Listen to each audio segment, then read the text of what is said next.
Maputo, Gaza, Inhambane, in Beira, Manica, Sofala. Long live Frelimo in all of our land.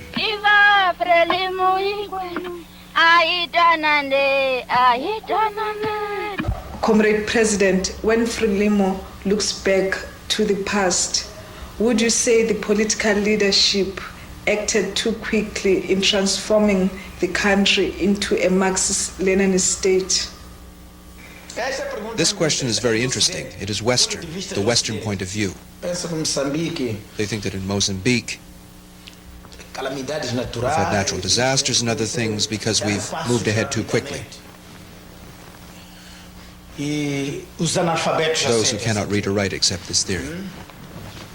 I'd like to answer that question. No.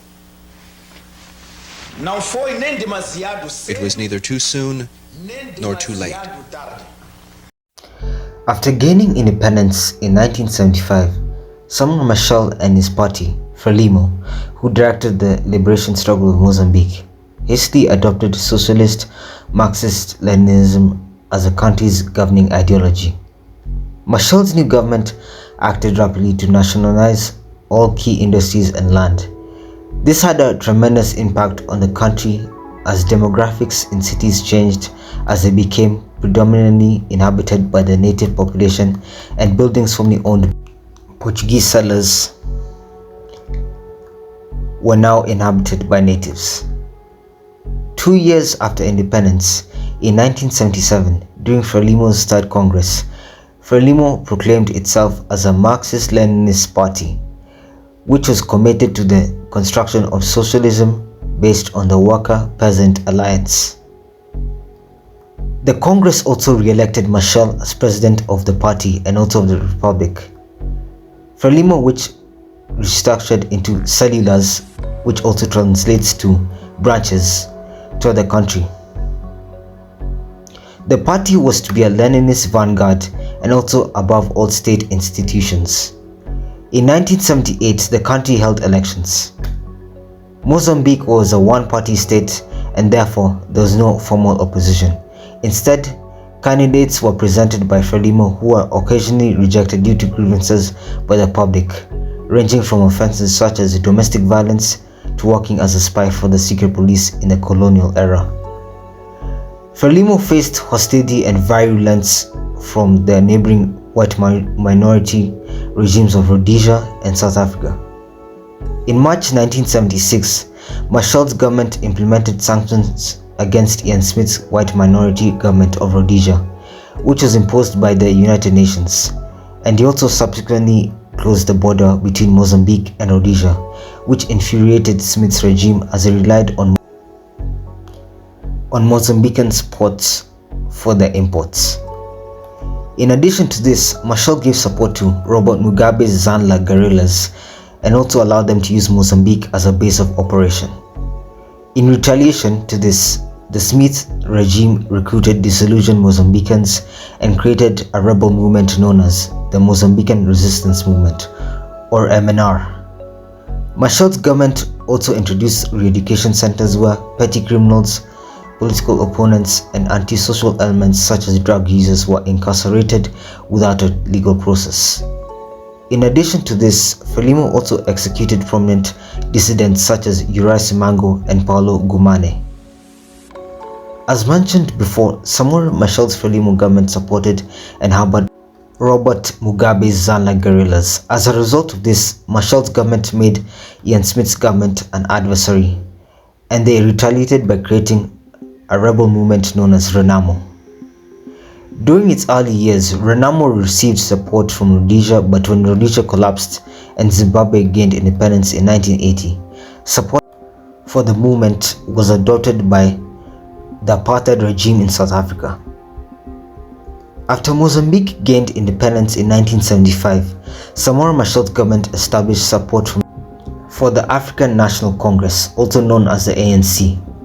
He let them establish offices in Maputo, train cadres on Mozambican soil, and use Mozambique as a transit route. By doing this, he induced hostility from the apartheid regime in South Africa, hence why they adopted support for Renamo after the fall of Rhodesia.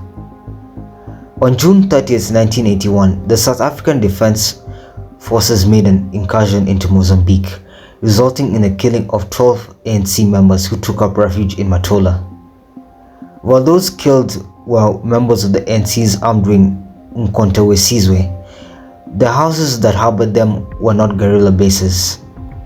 As tensions increased between the two countries, Machel made a fervent remark in which he emphasized his support for the ANC and proclaimed, "They want to come here and commit murder, so we say, let them come. Let all the races come.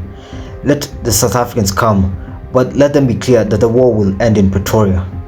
Meanwhile, the South African security apparatus began to intensify its support for Renamo by proliferating its supply of arms. The increased support of the South African security apparatus enabled Renamo to spread its operations across the country, albeit except the north. In 1983, during a party congress, Frelimo reaffirmed its commitment to Marxism, although they admitted to have also committed some agricultural and economic errors. Machel was also re-elected during this congress and reaffirmed his support to the ANC and its president, Oliver Tambo.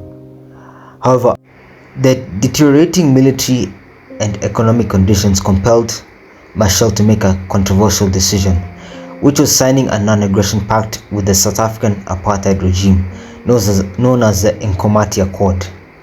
The accord was essentially a non-aggression pact and good neighborly pact.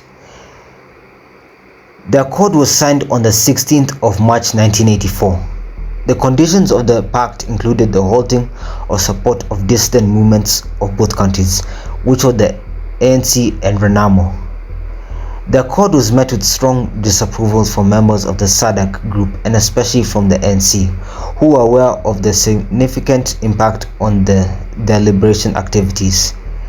Despite this, both groups acknowledged that Mozambique had been coerced into signing the agreement due to the economic and security predicament they were in. Mozambique upheld its side of the agreement, but the apartheid South African regime reneged on the agreement by perpetuating the support of Renamo. In mid-1985, it seemed as if Machel and Frelimo had struck fortune in the war, as a joint force of Mozambican and Zimbabwean troops launched an offensive operation on Renamo bases, which resulted in the capture of a town called Casabanana, and also managed to repel Renamo out of Gorongosa. However, Renamo leader Afonso Dhlakama proved to be elusive, as he escaped and fled north and re-established new Renamo headquarters.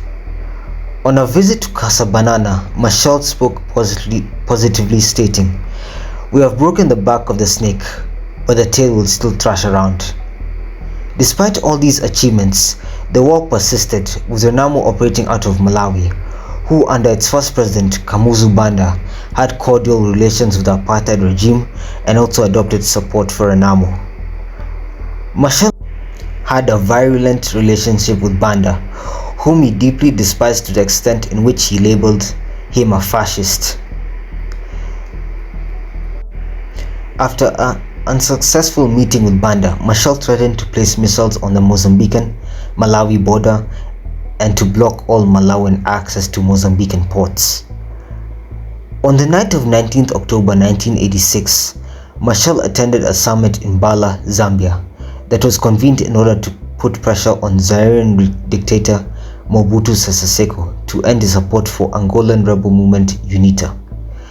The broader aim of the summit was to push for the complete withdrawal of support to opposition movements such as UNITA and Renamo. After the conclusion of the summit, the Zambian authorities at Bala invited Machel to stay for the night, but Machel rejected the invitation, opting to fly back immediately.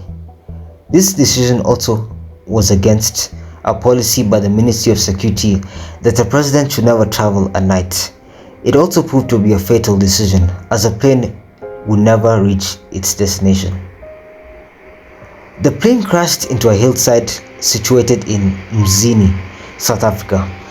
Machel and 33 other passengers died, but the 9 people seated at the back of the plane survived.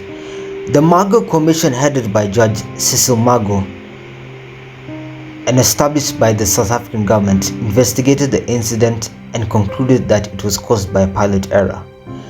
Despite broader acceptance of its findings, its report was rejected by the Mozambican and Soviet governments. Instead, the latter submitted an alternative finding that the crash was caused by a beam that lured the plane off its intended route and brought it down in South Africa. Hans Lowe, a Civil Cooperation Bureau operative, claims to have been involved in Machel's demise. In addition to this, late South African Foreign Minister Pick Botha, who occupied the post at the time of Machel's death, stated once that the investigation should be reopened. The demise of Machel caused tremendous shock and despair in his nation and in neighboring frontline states. His funeral was attended by high-profile figures such as Robert Mugabe of Zimbabwe, Kenneth Kaunda of Zambia, and Julius Nyerere of Tanzania, just to name a few. At his funeral, Marcelino dos Santos, who assumed the leadership of Frelimo after Machel's death, made a remark in which he stated, "The shock of your journey, from which there is no return, still shudders through the body of the entire nation. You fell in the struggle against apartheid.